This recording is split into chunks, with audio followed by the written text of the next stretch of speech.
The opinions and views expressed in the following program are those of the speakers and the host, and do not necessarily reflect those of Yoakley Scott Corporation and your sports network. Yeah, I've been closer to Jesus before, so can you help me out? Oh, can you help me out? Am I on my own? Am I on my own? But can you help me out? Am I on my own? Am I on my own? Or can you help me out? Can you help me out? I've been scared to look in my soul.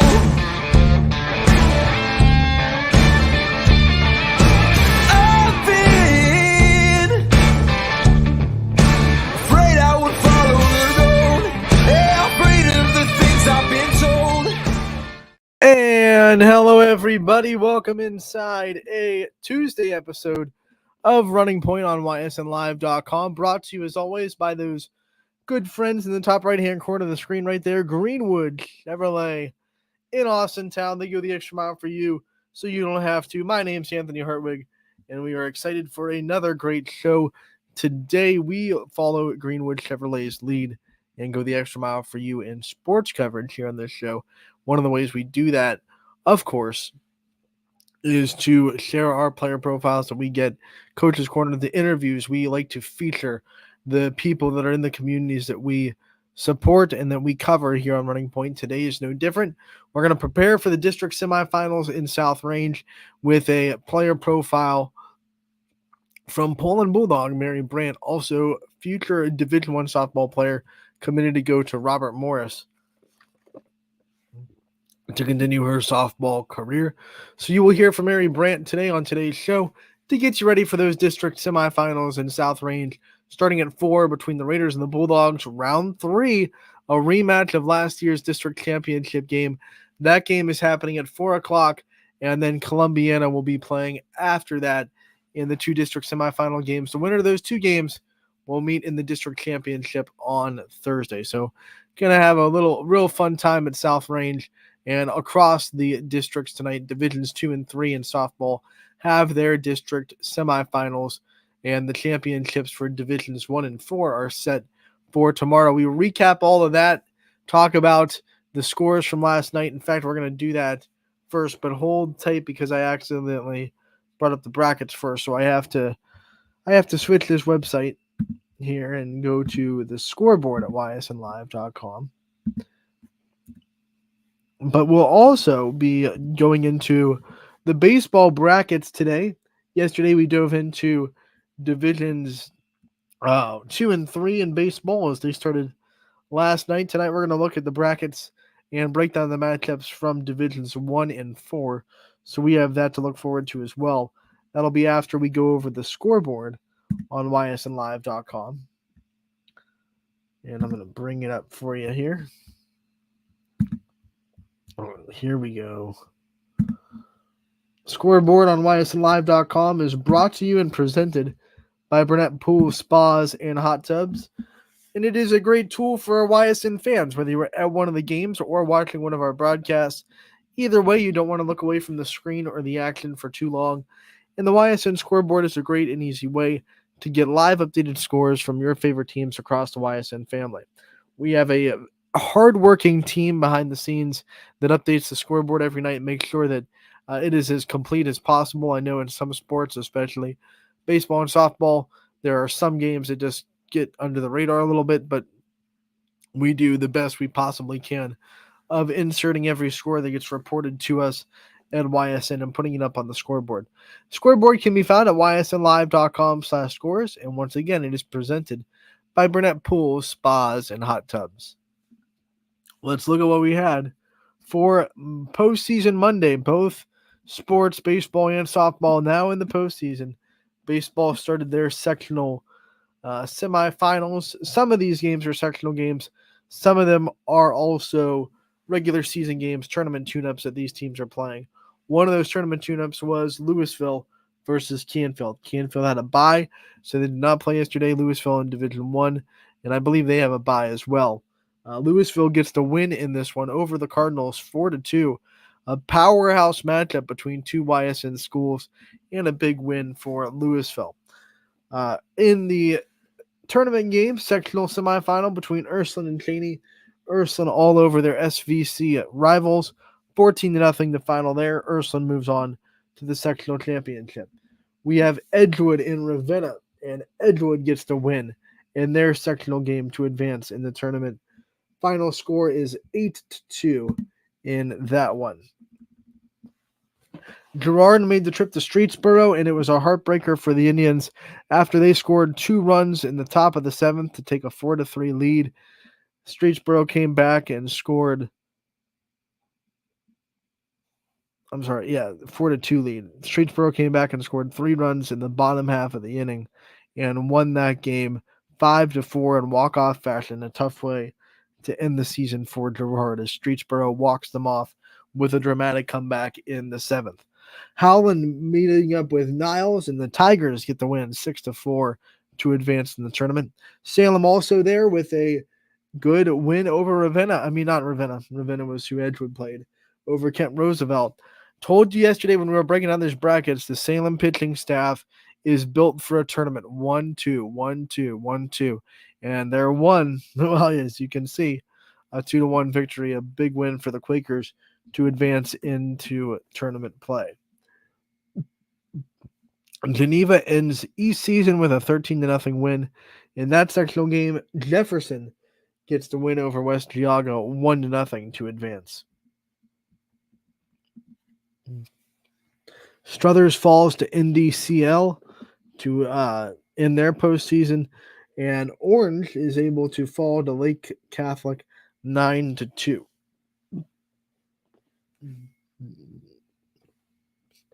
Edison falls on the road to Buckeye Trail 5-4, a close one for the Wildcats, but not close enough.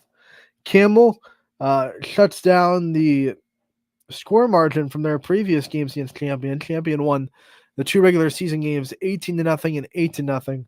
This time a little bit closer, but the Flashes still get out in front and still win this one to advance 4-1 into the sectional finals. Champion going to play top-seeded Perry on Wednesday, tomorrow night.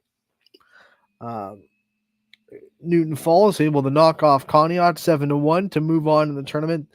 In tournament action in Lakeview, they win 10-0 over East Palestine. Crestview gets the win 4-0 over Waterloo for a win there to advance. And then in Pivotuning Valley's case, they fall on the road to Middlefield Cardinal 7-6. A tough one. A lot of one-run losses for our YSN teams, unfortunately. Cardinal Mooney flips the script on that though, as they win by 1 run 4-3 over Southeast. They're moving on into the sectional finals. We have Brookfield falling to Chagrin Falls 11-0. Wycliffe beats Liberty 13-1. The rivalry renewed in the postseason as Beaver Local and East Liverpool squared off. The Potters get the narrow victory 3-2, the final score there. This was not a tournament game. This was a regular season matchup, and it wasn't even a conference matchup. It was the 3rd time these two teams have played. They got together. They wanted to test themselves one more time and figure out the season series. South Range gets the win in Poland to take 2 out of 3 from the Bulldogs. 4-2, the final score for the Raiders. Once again, this was not a league makeup game. They already played twice in the league. This was a regular season tournament tune-up for both teams.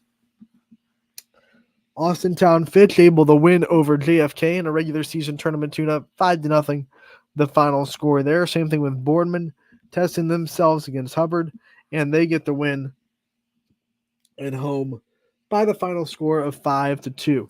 West Branch falls in the last play. They get walked off by the very good Lake Center Christian team that just swept JFK last week. 4-3 of the final score. Lake Center Christian gets the win there. Hoban goes to St. Ed's and drops a heartbreaker 4-3. Another 1-run loss Not a good day for close games for our YSN schools. But St. John did not make it close as they get the win on the road against Maplewood, 12-2, the final score there.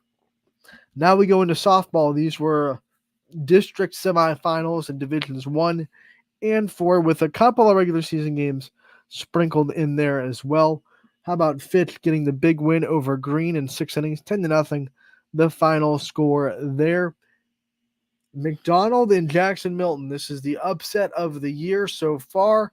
McDonald won twice against Jackson Milton in the regular season, and Jackson Milton comes into the district semifinal, and they knock out the Blue Devils, who were thought to be maybe the favorite of that district. Not so fast, my friend. The Blue Jays get the win 3-1. They avenge their losses to McDonald in the regular season, and they move on to the district championship game. They will play Canton Central Catholic on Wednesday, tomorrow, in Badger. So a big win for the Blue Jays and a tough one to swallow for McDonald, who really felt like the door was open for themselves this year. Last year, they got into the district championship game. They had to play Matthews, who is such a good program in their own right. They fell to Matthews in that championship game. This year, they get into a district that does not have Matthews in it. They're the top seed, I believe, in the district, and they just felt like, hey, this is our time. And didn't work out that way. Jackson Milton snuck up on them and took advantage, 3-1. Big win for the Blue Jays. We talked about Canton Central Catholic. They took it to Western Reserve to end their season. 12-1, the Crusaders get the win. So they will be matching up with Jackson Milton up next. Grand Valley got to their first district semifinal in a long time, but they fall to second-seeded Mogador by the final score of 19-0, but a big run and a great season for Grand Valley. We tip the hat to them. Southern Local gets the upset over Chalkers, 5-1, the final score there. The 11th seeded Southern Indians into the district championship game in Division 4. That'll be in Dalton, and Southern will be taking on, I just had it in my head.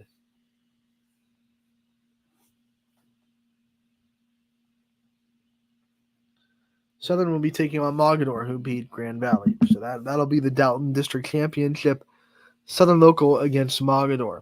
Badger and Matthews squaring off. It was a good pitching performance for most of the game for Isabella Bailey from Badger, holding this high-powered Matthews offense down. But in the 6th inning, they erupted for 4 more runs to walk it off in run rule fashion. 10-0 over the Braves. The Badger offense struggled to get anything going. They were no hit by Matthews pitching. Middle Ridge, on the other hand, they had a successful night against Maplewood. 9-4, they get the win. Lily Marilillo with 9 strikeouts. They had great production from the bottom of their batting order in Maddie Gerberry, who had 2 RBIs and batting in the 7th spot. And Savannah Turek had a big day as well, getting an RBI, but also making key defensive plays at shortstop to keep the Rams in the game. When the Rams defense making plays behind the pitchers, then they are capable of winning against just about anybody. They're going to try to do that against top-seeded Matthews tomorrow night in Jackson Milton.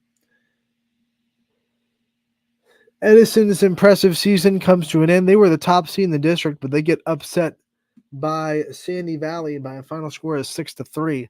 So Edison's season is over. They're a very impressive season for the Wildcats as they once again earned the 1 seed in that district. Things got wild in Howland after the Tigers had a 7-0 lead. They got suspended on Saturday. Ursuline came back and scored 4 unanswered runs before this turned into an absolute slugfest that Howland is able to win 17-9. The final score there. West Branch came back from down 4. This was another game that got continued from Saturday. Edgewood came into last night winning 4-0, but West Branch took advantage of the lack of momentum and the stoppage of play as they win 11-6 over Edgewood. Field knocks off Jefferson by a final score of 5-4. That was also a game that had to be finished from Saturday. Hoban falls to Walsh Jesuit, who a lot of people consider one of the front runners in the region. They're going to be a very big test for Austintown Fitch. They beat Hoban 16-1 to advance to their district championship. And last but not least, Paynesville Riverside shuts out Louisville's high-powered offense and wins 2-0 to end the Leopards season. Riverside will face off against North Canton Hoover in the district championship game in Minter. So there you have it. We did have one regular season score come in. South Range able to beat LeBray 8-1 last night in a regular season game that both those teams were fitting in before. They both play tonight in the district semifinals. LeBray will play against Lakeview, and South Range, of course, we already said will play against Poland. So now that we're done with the scoreboard, what we're going to do is we're going to take this off the screen real quick, and you're going to have to bear with me as I also bring back up the brackets from the Northeast database and get them up for you. Let's talk about the baseball districts in Divisions 1 and 4. Oops, wrong button.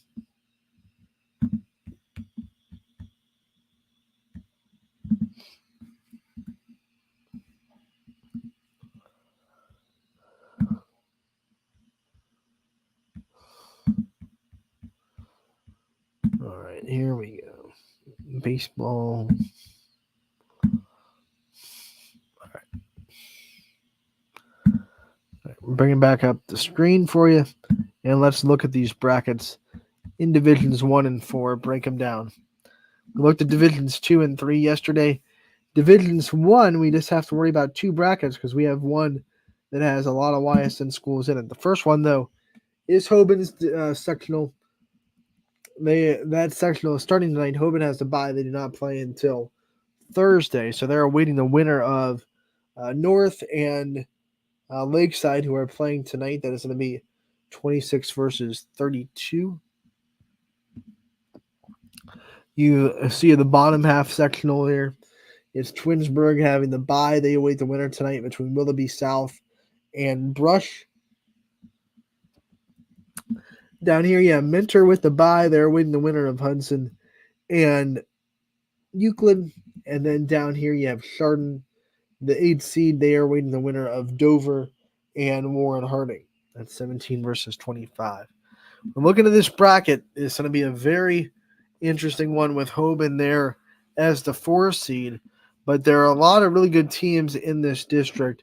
And the first one I'm looking at, honestly, is this Minter team as the 2 seed.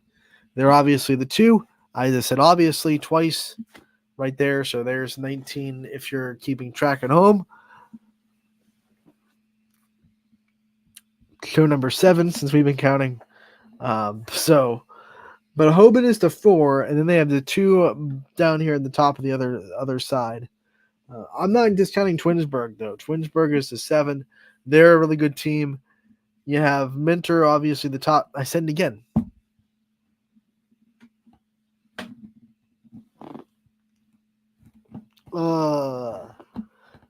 They are the top seed in the bracket. That's 20 times, by the way, for tallying at home. And then you have Chardon down here, who I think has a legitimate shot at a district championship. There are 4 teams in this district that I wouldn't be shocked if they won the whole thing. Now, I do not see too many teams in the sectionals that I think have too much of a chance, although I am watching this Willoughby South team, and I know they're 21, but when they win, they get a matchup with 7, and I think they're a little bit underseeded. I would have put them in like that high teens range, 17, 18, 19, somewhere in there. I think they're good enough to beat Twinsburg. I do. If things roll their way, if baseball, universe is with them. We all know that baseball is a very fickle sport. I think Willoughby has the pieces where it's not going to be one of these games that Twinsburg's going to run away with, and they're just completely outmatched. I think Willoughby South has a chance to win. I know Hoban would love that because they wouldn't have to deal with Twinsburg in the district semifinals. Anytime one of the top seeds in your bracket gets upstated, you're a little bit happy. But then, there's that catch-22 of if a team was good enough to beat that team, then they're probably good enough to beat us. But sometimes it can be kind of a fluke thing too. But I think Willoughby South does have the pieces in place to get through this sectional. I would not be surprised. I absolutely am picking them to win this sectional semifinal tonight. And like I said, I'm going to be watching that Twinsburg game pretty closely. I think that would be my biggest upset alert in this bracket. I don't think Menor has anything to worry about getting into the district semis. And I really don't think that Chardon has anything to worry about. I think they might be a little bit underseeded as the 8, and they have 17 Dover and Harding. We just saw Harding. They have a tough schedule, so they're up for the task, but I just don't think they have the offense to deal with Chardon. I think Chardon's pitching is going to shut them down.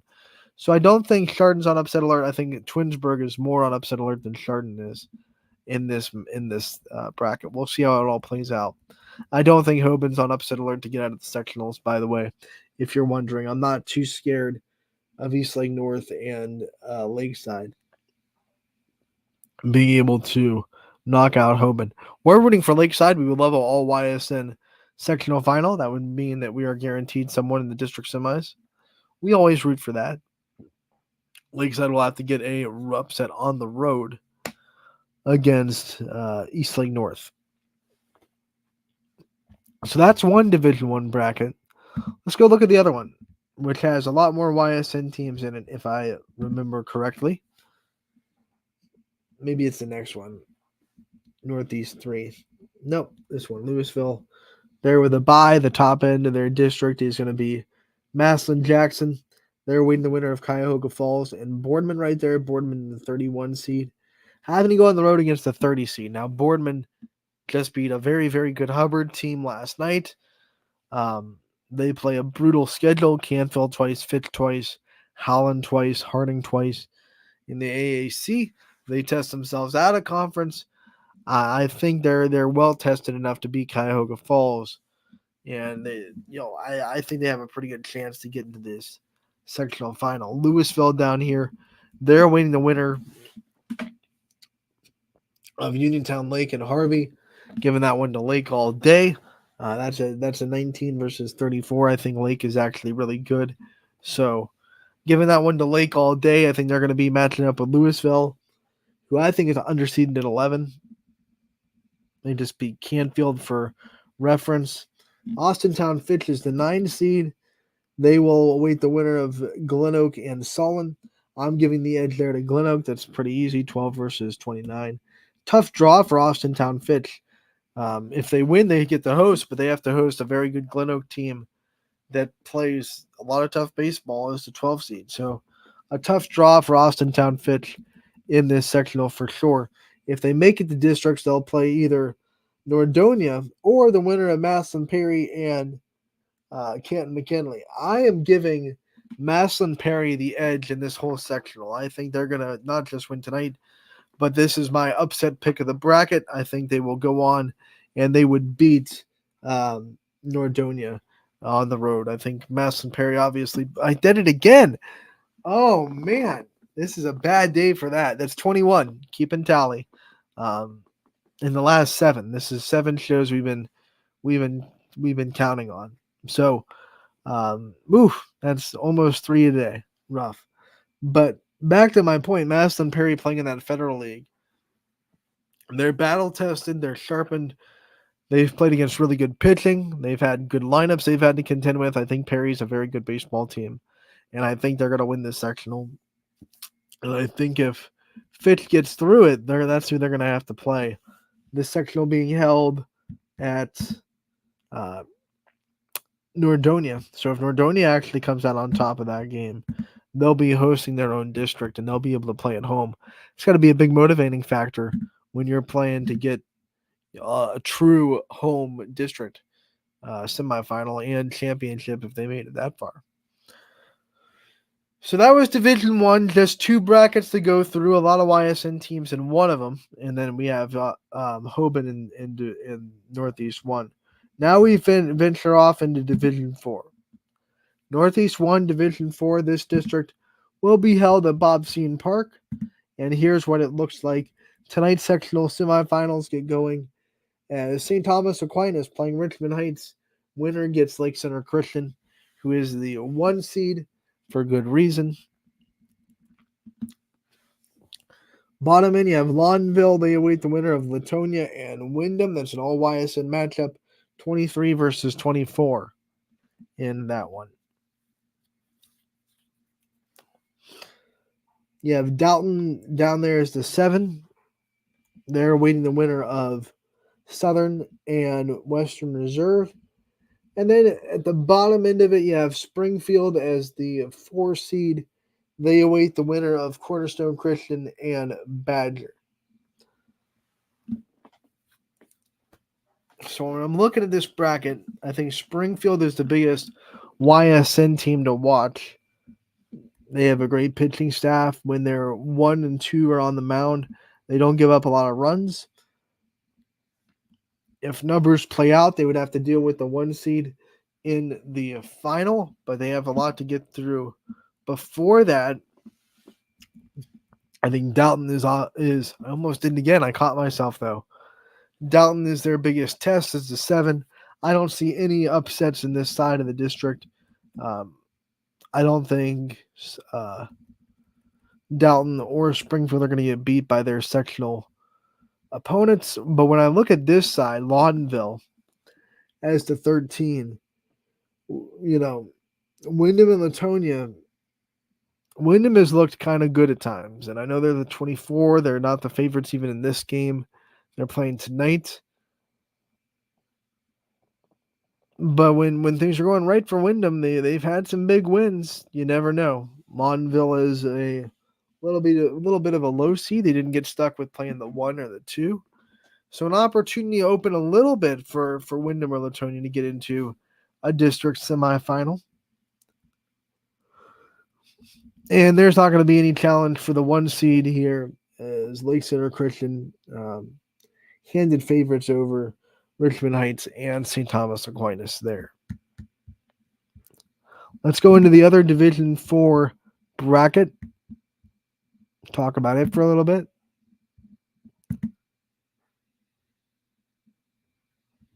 Oh, it jumped. Come on.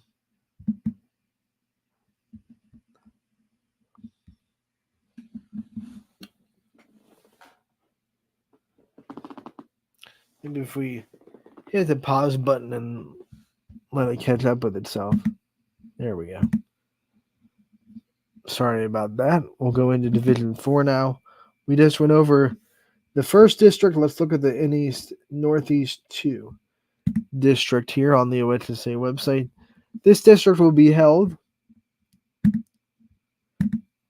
at Niles. Warren JFK has to bye. They await the winner of the game tonight between Shocker and Wellsville. And yeah, Maplewood down here is the 11. They await the winner of Lisbon and Lowville.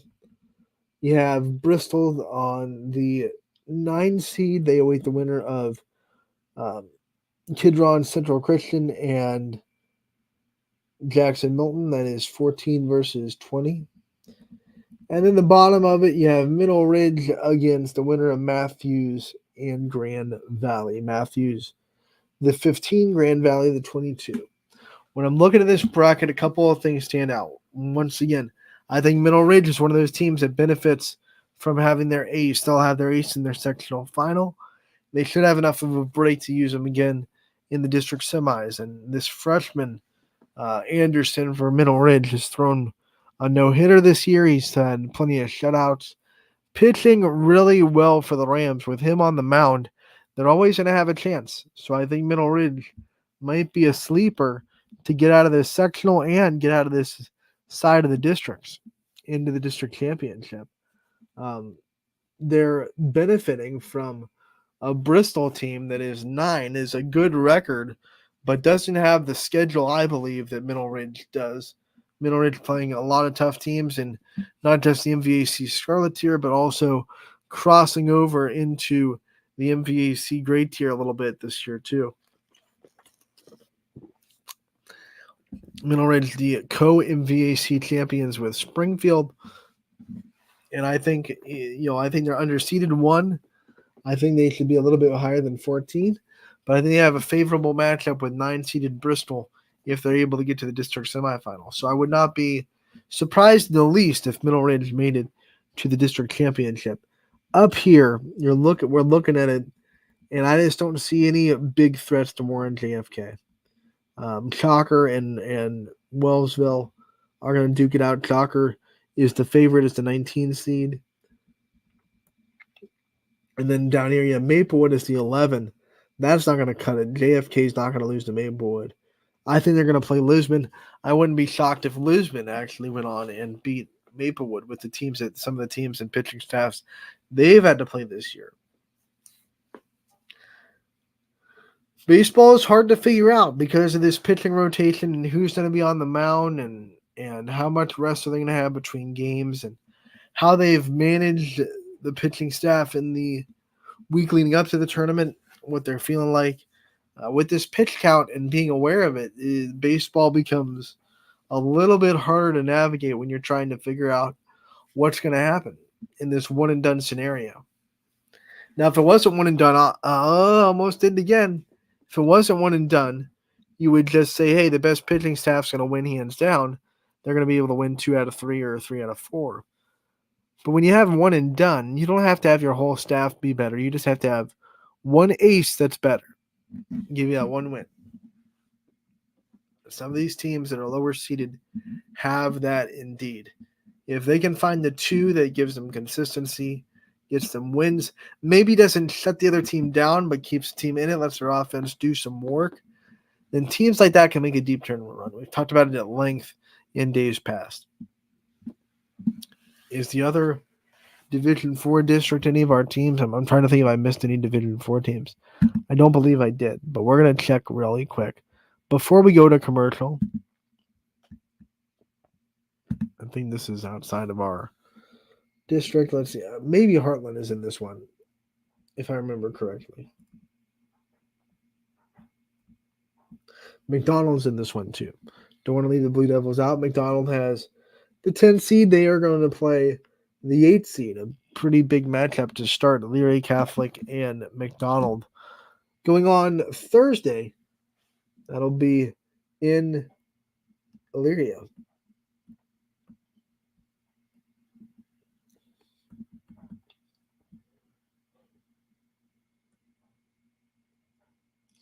Then Heartland Christian, you can see them on the bottom. They're in a semifinal.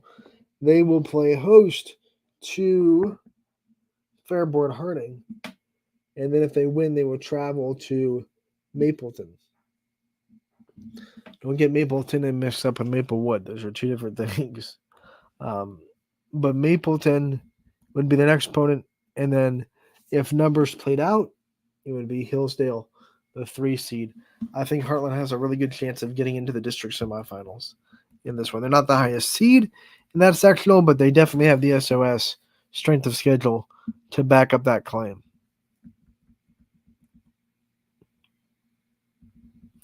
So I believe that does it for our brackets.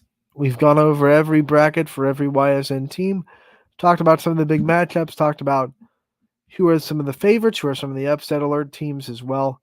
It's going to be a fun one as we gear towards state for baseball and down the road there. Softball 1 week ahead. They're in districts this week, trying to figure out who's going to go to regionals. And our first batch of district championships tomorrow at a couple of sites. Badger for Division 4, Jackson Milton for Division 4. We have Southern in Division 4 going to Dalton. Then in Divisions 1, we have Austintown Fitch left. They're the only D1 team left on the roster for Thursday, as they'll head back to YSU to try to take advantage of that. What we're going to take advantage of is the chance to take a little break, be back with more Running Point and a player profile featured from Mary Brandt from Poland, their shortstop and their future D1 softball player. Going to be a fun interview. Stick around for that on Running Point. Brought to you always by Greenwood Chevrolet in Austintown. 21 News delivers the news as it happens, using the latest technology from where it happens. Live here outside the Mahoney County. On air, online, Wednesday afternoon weather update. Very dangerous. and on the 21 News social media platforms. From on the road right now. 21 News, the Valley's only locally owned source for trusted news since 1953. Craftsmanship to us is 60 years of pride and dedication. Passed down from generation to generation. The hardwood floors that your kids take their first steps on. The solid wood doors you quietly close at night. The things we create day in and day out are the products that end up turning your house into a home. At Baird Brothers Fine Hardwoods, uncompromising quality and craftsmanship built our business. And it will keep us moving forward for generations to come. Going the extra mile at Greenwood Chevrolet means we want to take care of the community that takes care of us too. And we have to work together always. And that's how you stay in business for 40 years. You know, I love being a helper because when I help somebody, it makes me feel good. It means a lot that I can make a difference in others' lives. So I will do everything I can and just being there for them every step of the way. I want them to know within the first 5 minutes that they could depend on me. That's what going the extra mile means, only at Greenwood Chevrolet. Before the lights come on, before the workday begins, before a long day is ended, or it's time to have fun. It all starts with the people at Joe Dickey Electric. From replacing a light fixture in your home to building a substation for your business, no job is too big or too small. The people of Joe Dickey Electric power them all. Joe Dickey Electric, over 60 years of powering the Mahoning Valley.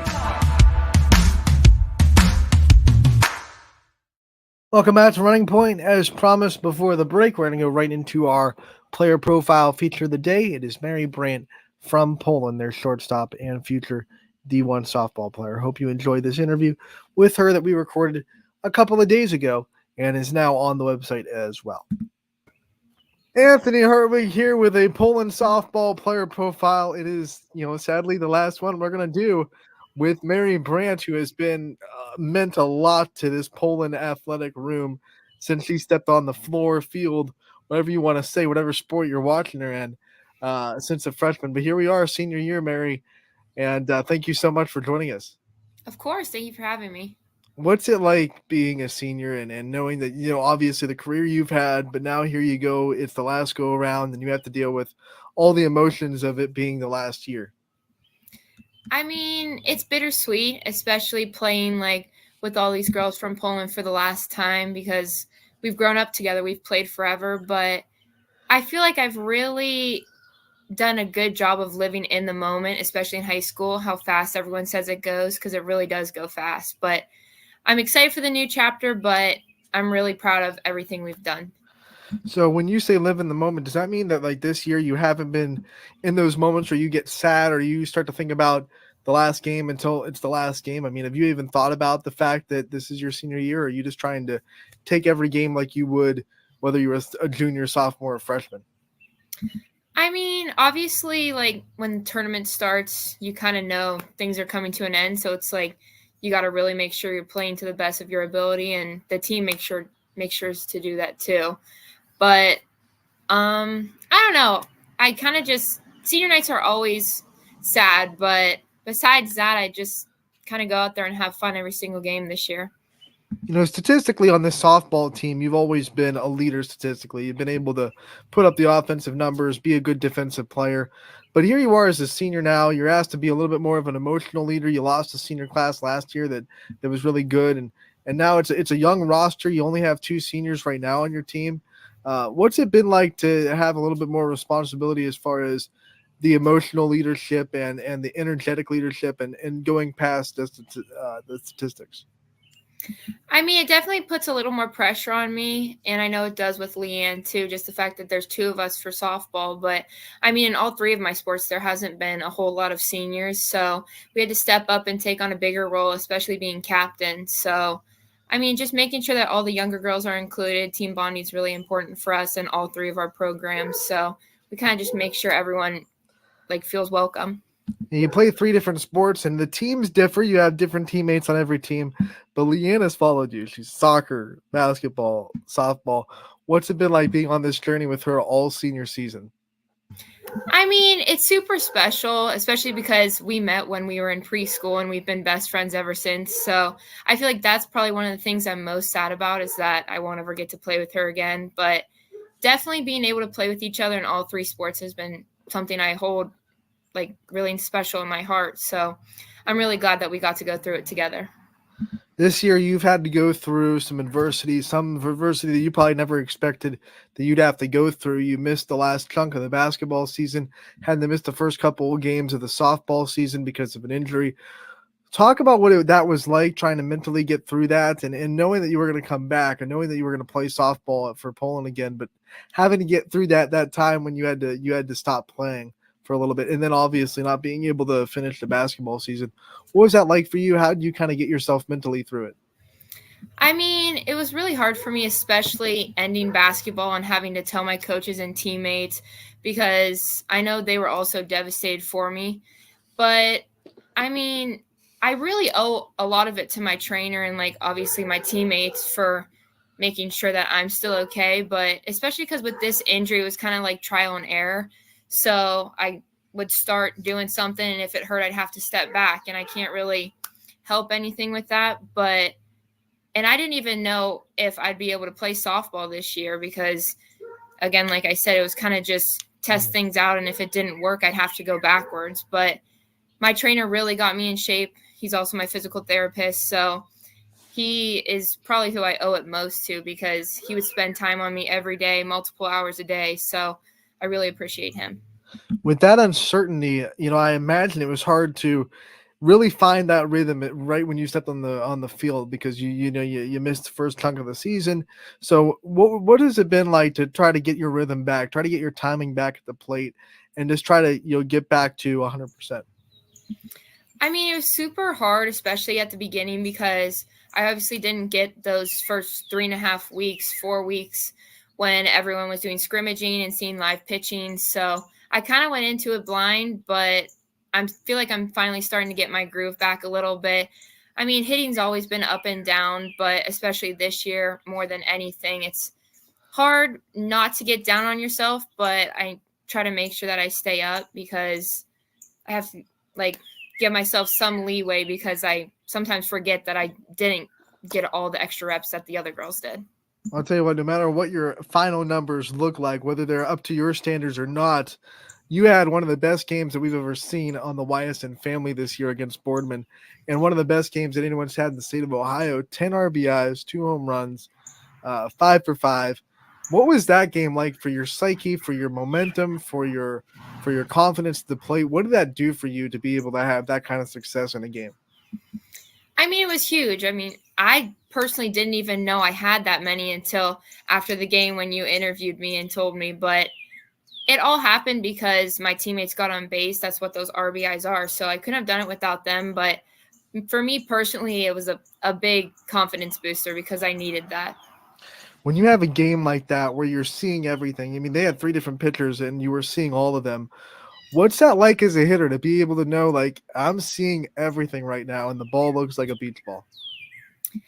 I mean, it's super challenging, especially because all 3 of those pitchers were different speeds, but you kind of just have to adjust fast because that's how all pitching is. I mean, when a pitcher throws a changeup compared to a fastball or like a curveball or screwball, it's kind of just on the fly, but I still try to look for my pitch and make sure I'm not swinging at bad pitches. The other big question after a game like that is how do you go and continue and try to, I don't want to say one up that, but like obviously how do you go into the next game and say that game's gone now and I can't lean on the fact that I just went 5 for 5, like now I'm 0 for 0 and I have to contribute in this next game? I mean, it's really hard, especially because I get anxious a lot at the plate and get ahead of the ball. And so sometimes that leads to me grounding out or popping up. But it's kind of like every game is a new start. So I can't live in the past too much. I know I was really excited about that and my team was excited for me, but kind of just flip into the next page and making sure that I keep doing the same things and my mechanics stay the same. You still have a lot of goals in front of you before tournament time because you have, the big matchup with South Range tomorrow. You have the Battle of 224 on Friday. But here we go into the final stretch of the season, your last go of it in the tournament. What are the kind of goals that you have in the last week or so, and then obviously into the bracket play? I want to make sure that as a team, we're all having fun. I feel like a lot of the times we get caught up in things and get really down on ourselves for either fielding or hitting or some coaching stuff. So I want to make sure we have fun, but at the same time, we have to keep our bats rolling because right now they're pretty hot. And especially with these next few games coming up, it's going to be really tough because these pitchers are pretty good. But I mean, we kind of just want to go out with a bang. When we talk about this team, we said it before, it's a fairly young team, just 2 seniors on it. How much have you seen the younger kids kind of grow in leadership and let you be confident that after you graduate, there's going to be really good leaders on this team? How much have you seen that this year? Oh, it's every day I see that. I mean, our first 2 hitters are sophomores, but they were freshmen last year and they were still our first 2 hitters. I mean, they all step into the role and act like it's nothing, which is really impressive because I've been in their shoes and I get how stressful it is. So, I mean, they do a great job. And especially I feel like we hang out as seniors with all the underclassmen. So it makes it even better for them. Next year, you are going to Robert Morris to continue your softball career. You made that decision well before your senior season started. What's the reality of that starting to sink in, like knowing that you're going to be a Division I softball player and knowing that you have that goal locked down as well? It's kind of crazy to think about because, I mean, I remember when I was little, like in elementary school, I loved softball and always dreamed of being a Division I player, but never actually knew if it could happen. Especially like sophomore year going to camps, it kind of was just a drag. But now that it's finally happened, it's kind of crazy. And I actually haven't sat and thought about it as much as I probably should and been grateful for it. But I mean, I'm super excited for it. Everyone knows Robert Morris plays in the same conference as our hometown team, Youngstown State. Have you had anyone kind of give you a little bit of a for fun hard time about, hey, now you're going to be our rival, you're going to be, going up against your hometown when you get into college? I mean, not really so far, I don't think. I feel like everyone definitely knows that they play YSU, so they're kind of excited for when we travel to YSU to come out and support. But it's kind of awesome because I know Ayla Ray, she's going there. She's on my travel team, but like to think that we'll be playing against each other is kind of crazy. When you do travel to Youngstown State, you get to have that home game in a sense where everyone can come out to support you. What's that going to be like to see, obviously, the great support you already have, but to be able to have a college game where everyone gets to come and see you play? Even Robert Morris isn't that far away. Was that kind of a contributing factor in picking Robert Morris, the fact that it was close enough that your family and your friends and your supporters could easily get to games when you play?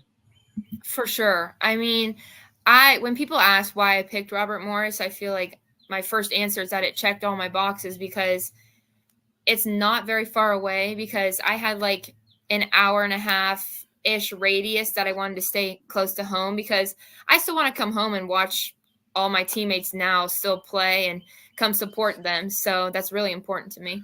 When you ranked your boxes that you just talked about of most important to maybe least important of things that you were checking off, what was the most important box that a program like Robert Morris had to check off for you to even look their way? I mean, I feel like the coaches, I felt like an instant connection with them, especially over the summer. I did a 3-day camp, so I really got to know them better. And I mean, they're just amazing. They're super nice and understanding about everything. And then, like I said, close to home. It is far enough away that you'll move out of the house. You're going to leave the nest, live on your own. What are some things that you're going to miss the most about home life and having being at home?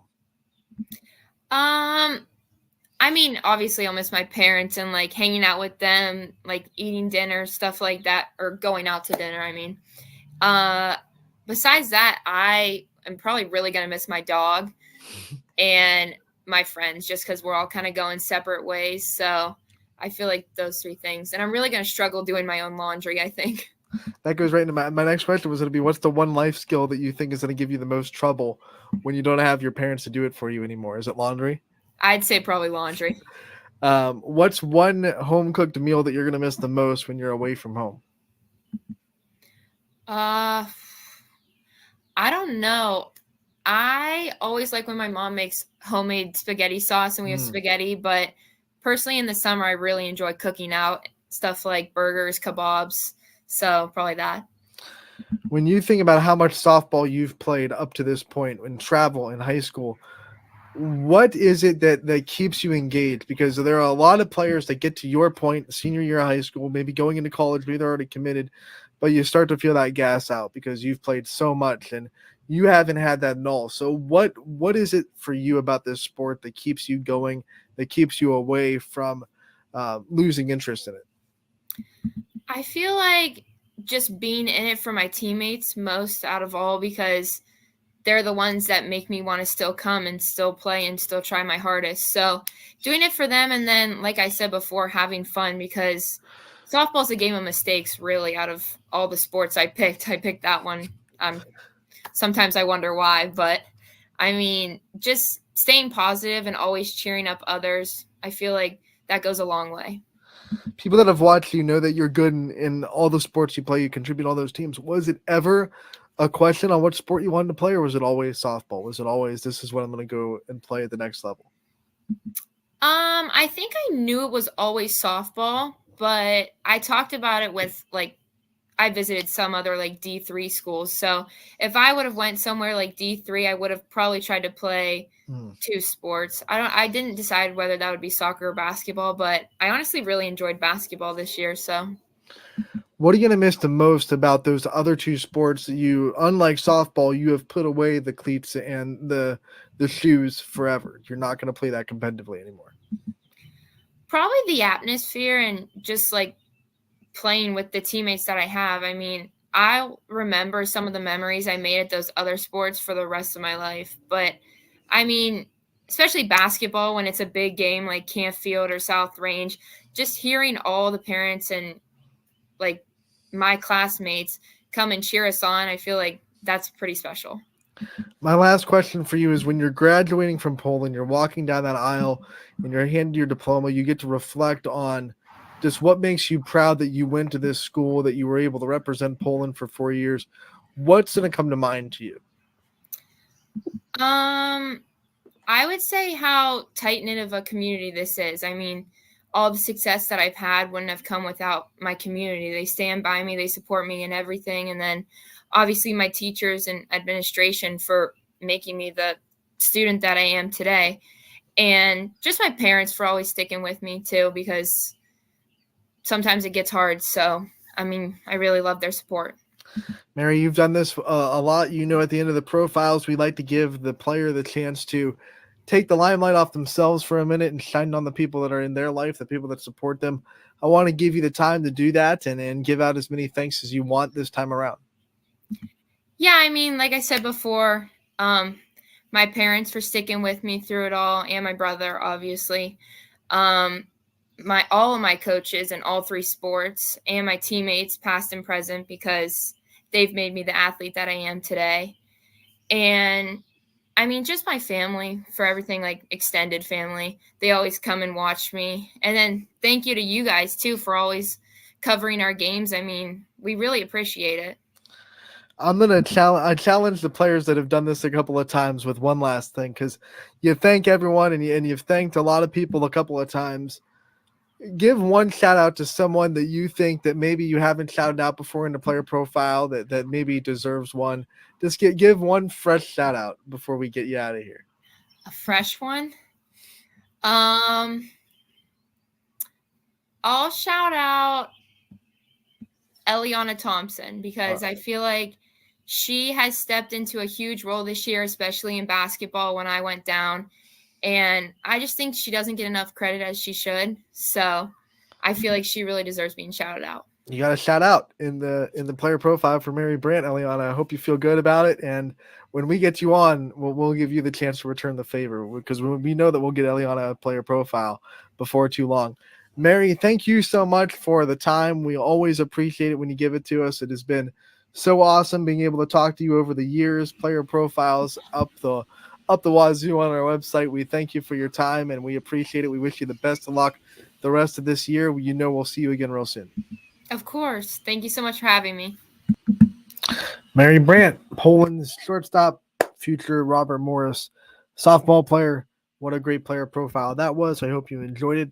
It takes us right into the end of today's show. We want to thank you so much for tuning in. Of course, want to thank Mary for her time giving us that interview a little bit earlier on in the week. And we will be back tomorrow with Running Wednesdays, episode 5 with Rick Saper. We have some special guests, not going to leak them. We have some special guests that are going to be on the show tomorrow. Scotty Mentor will be here as well for Running Point 1 to 2. Wednesdays are always fun. Don't miss this Wednesday. We'll also recap all the postseason action that happens tonight. Make sure to get out there, support your baseball and softball teams in the postseason, and we'll see you tomorrow. Thank you so much again for tuning in today to Running Point.